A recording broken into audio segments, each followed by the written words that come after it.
Well, join me, Marcus, as I walk the Newton to Candleston circular route across Newton Burrows and Merthyr sand dunes. And on the way, I'm going to show you a step-by-step guide of the route to help you find the way if you choose to walk it.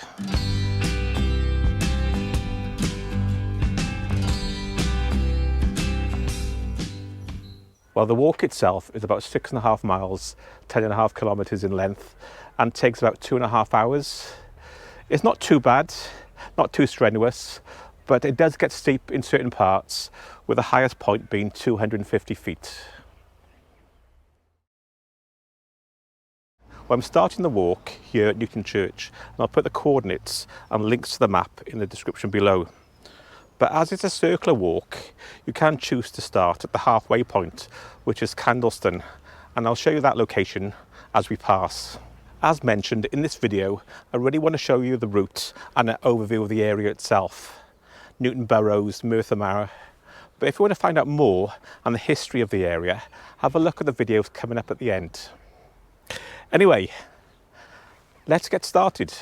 So starting at Newton Church, you walk out to Beach Road and take a left towards the sea. But I'm not going to walk all the way to the sea. I'm going to walk about 200 yards down and take a path into Newton Burrows. So you walk down towards the sea, past Newton Green, little playground. See the church and churchyard is behind me. Then you're going to go past the old St. John's Well. So here's the gate and the path.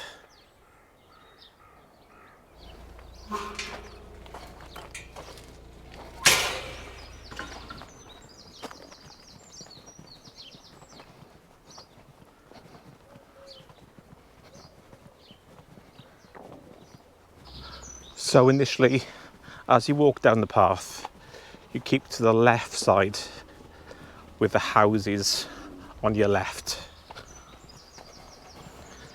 The only thing about this walk, and most walks in the area, is when you start and end by Beach Road, is the dog's mess. You know, at the start and end by the car parks by the road, it's always a bit stinky. But as you walk into the dunes, the hazard diminishes.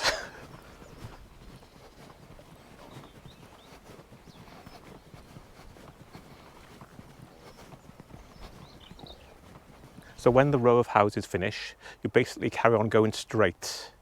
So ahead of you, slightly ahead to the left, you can see Wigvar houses on the hill. And that's roughly the general area we're heading to. So I'll come back to you at the next little junction. In the meantime, enjoy some of the views.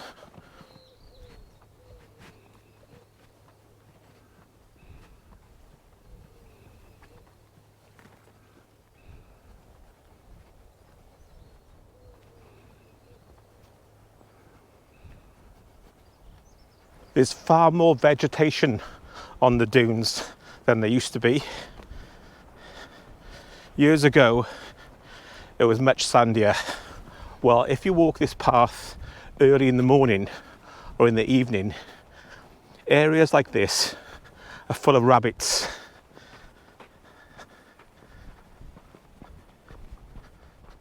After about 10 minutes, you'll come to a clearing and you'll see the sand on top of the hill, and we're going to take a left towards those houses at Wigvar. So there's the hill behind me, there's the houses of Wigvar, and we're taking a left down this path towards those houses on the hill. One thing about this walk, after heavy rain, it can get a bit muddy, but luckily it's quite dry today.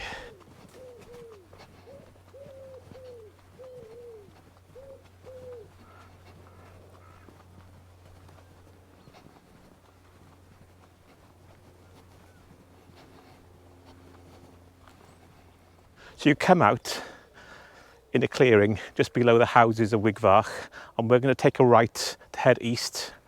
And this area is actually part of the old firing range. So we're taking a right to head east.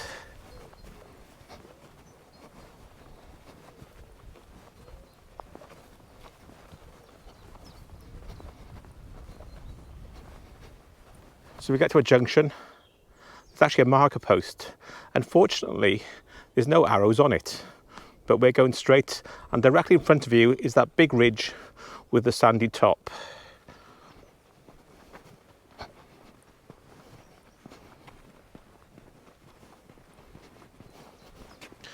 At about 50 yards up is a second post, again with no marks on it, but we're gonna take the left-hand path.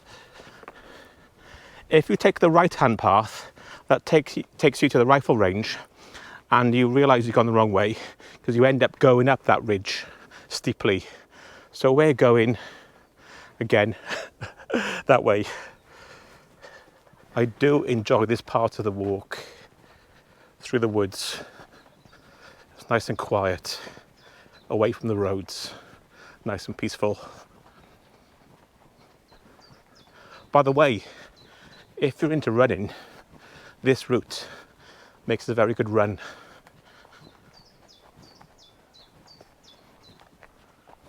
Well, it looks like a tree's come down in the recent storms.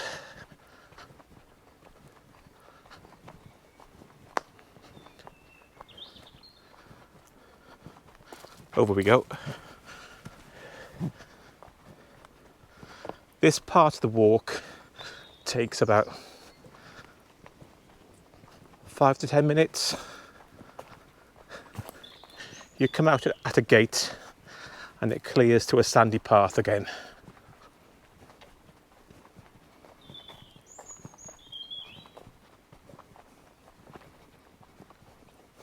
So after about 10 minutes you emerge to this gate and a sandy path.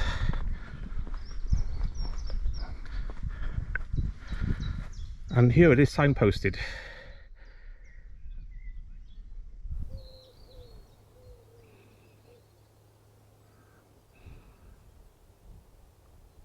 So about 100 yards from that gate along the sandy path you get to another waypoint, and again the directions have gone, but you take the right path, and this is where the climb starts.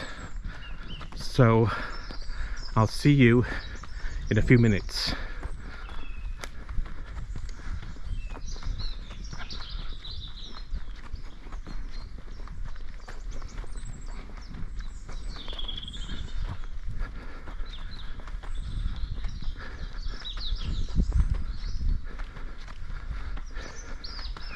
Dog enjoying the walk. Hi. So after that moderate climb, get to another gate, and this time we have got the route markers, and this takes us to the right. There's only one way to go, and this is the steepest part of the route, but it's not too long. It's only about 50 to 100 yards. It's the steepest part. Unfortunately, I'm walking directly into the sun, so I'll see you at the top of the hill. So I made it up the ridge. This is the highest point of the walk. Behind me you can probably see, looking over towards Bridgend. By the way, if the sound sounds differently, it's because I'm doing this walk with a new GoPro. It seems to have a temperamental microphone, so apologies if the sound went a bit funny earlier on. So we continue along the ridge.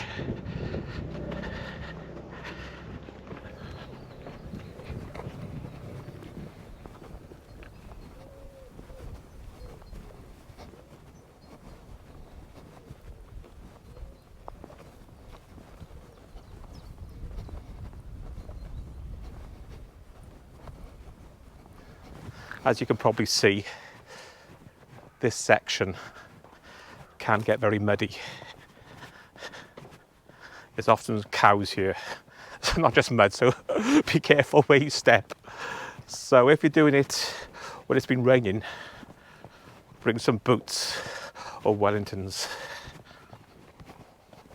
So anyway, this section again, it's only about 200 yards. It's signposted.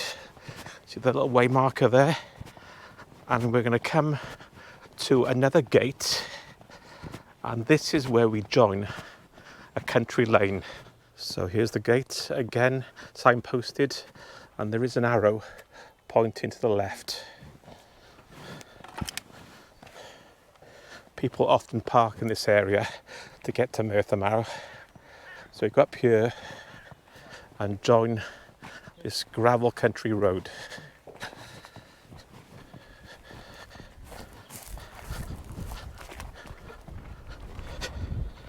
And from here we take a right downhill towards the farm. It's lambing time.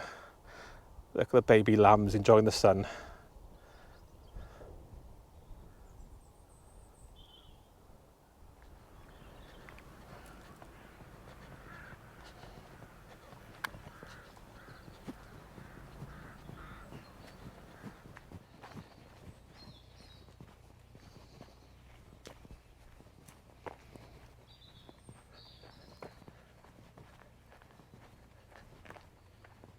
Well, just before the entrance to the farm, we take a sharp right down a steep hill. This takes us towards Merthyr sand dunes.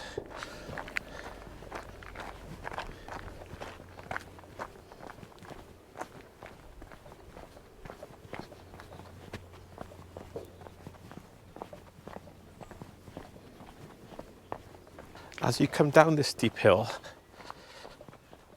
the path takes you to Candleston Castle car park. But at the bottom of the hill, it becomes a dried up riverbed. And that's where sometimes we get a problem, because it's not always dried up. After heavy rain, it runs off the valley here, and this area does become flooded. So again, if you've got wellies, you can walk through it. Otherwise, you have to find a route around, which can be tricky. But looking at the weather today, it should be okay.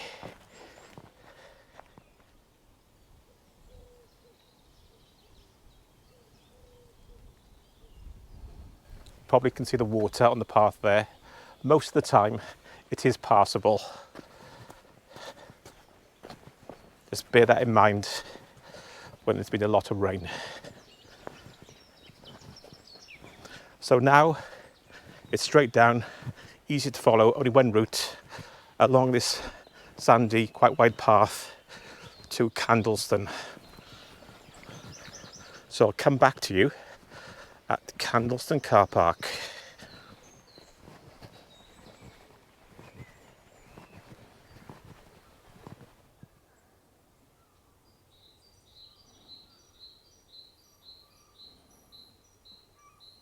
So I'm just coming up to Candleston car park. On the right, you'll see a big dune known as the Big Dipper, the highest. And on the left, you'll see a wall, which is the outer wall of Candleston Castle. Worth a visit if you've got time. Again, if you want some history of the area, see the videos below and the ones coming up at the end of this from my other channel, Fly Drive Explore. So we're now entering Candleston car park, and as I mentioned at the start, you can drive here and do the circular walk to Newton and back from this point. This is a pay and display car park.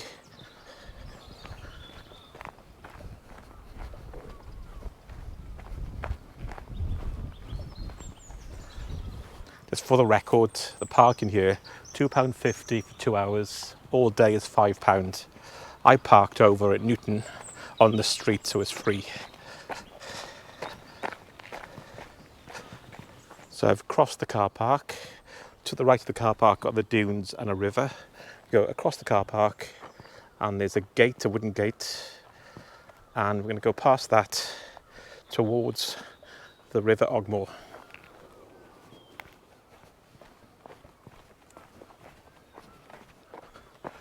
So we follow this path.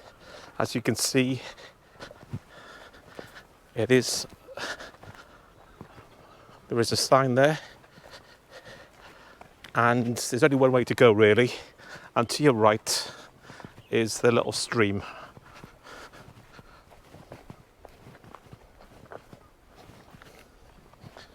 Again, watch out for dogs' mess and that sort of nonsense, because we're near the car park. It's always worse around the start of any journey of the car parks. So this part is easy to follow. It's just a path, river there, or stream I should say, not much of a river.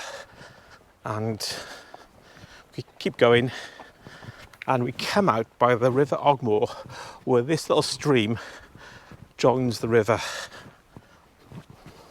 So next stop, I'll see you at the River Ogmore.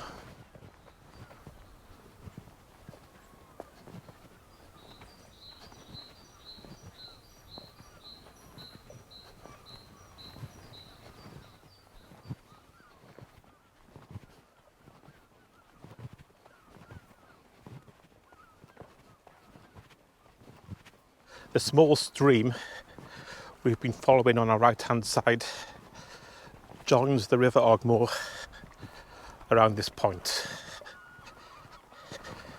Crossing that stream,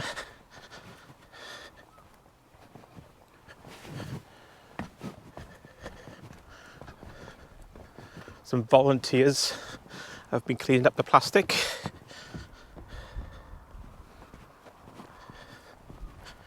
So there it is. That's the sort of floodplain of the lower Ogmore just before it reaches the sea.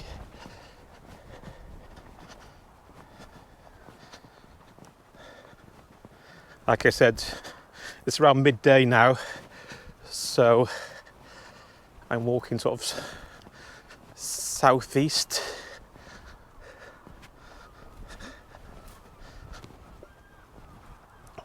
And from here, it's pretty simple.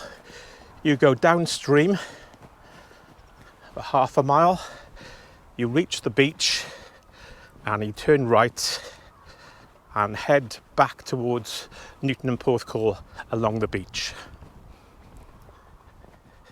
We're actually on the Wales coast path for this stretch of the walk.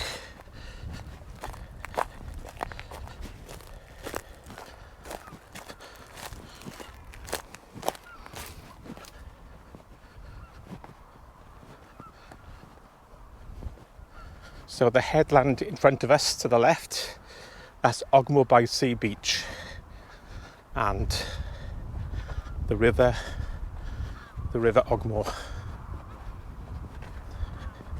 Like I said, this is tidal, so you probably can see the dry and wet sand when the tide comes in. So it looks like this is where the seagulls hang out on an afternoon.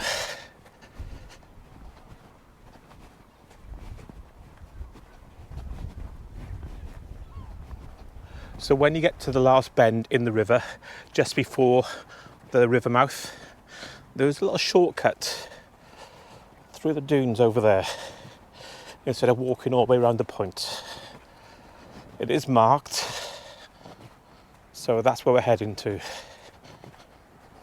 So I'm doing this walk on a Friday and it is really quiet, but even doing bank holidays and the weekends, apart from Newton and Candleston car park, the area is really quiet. There's enough space for everybody. So if you want to escape the crowds, this is definitely the place to come. This is the path through the dunes, and we will come out on Newton Beach.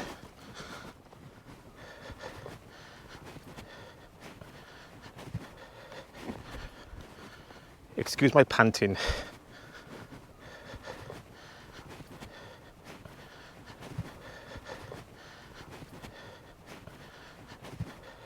As I mentioned, this area is good for runners as well as horse riding is really popular in the area. You can start to hear the waves already. So as we come over the last dune, this is the beach.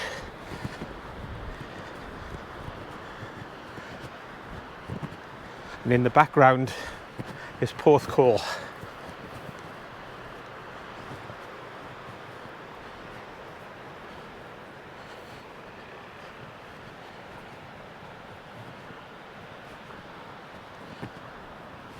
So from here, there's a couple of routes. You can either continue all the way along the bay until you get to Beach Road, turn right back to Newton Church. You can actually see Newton Church in front of you. What I'm going to do is walk 3/4 of the way along the bay, turn inland, follow the beach, but the other side of the dunes, and cut through back to the path we started on.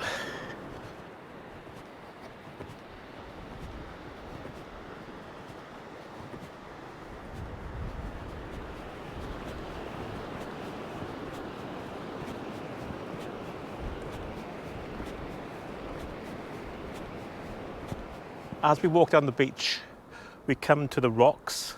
Instead of continuing down the beach, I'm going to walk up into the dunes and take the path just behind the beach.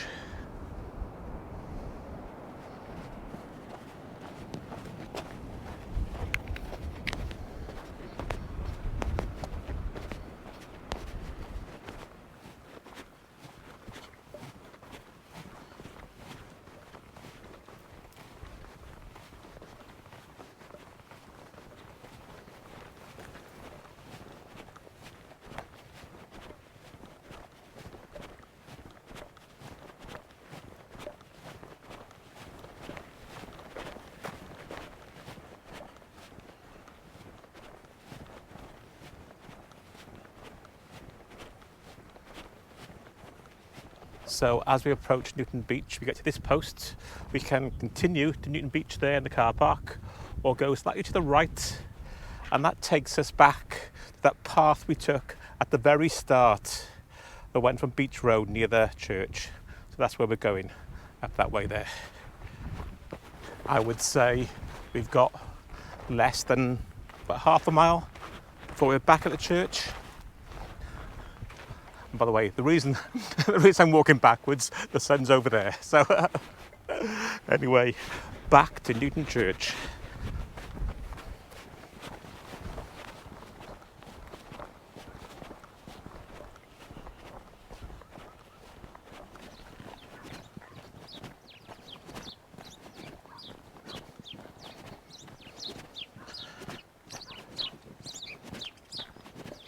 So we're coming back to those houses we passed at the start of the trip.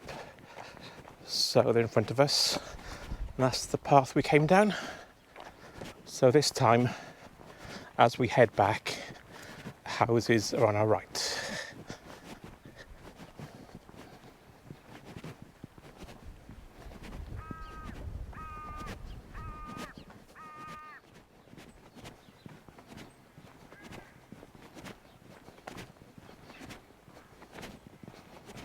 So we're back onto Beach Road where we started, and it's just up the road to the church.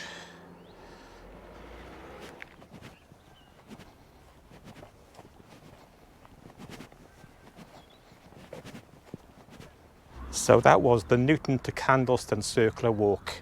I hope you enjoyed. There's more videos coming up very shortly, and I'll see you in one of those. But in the meantime, keep walking.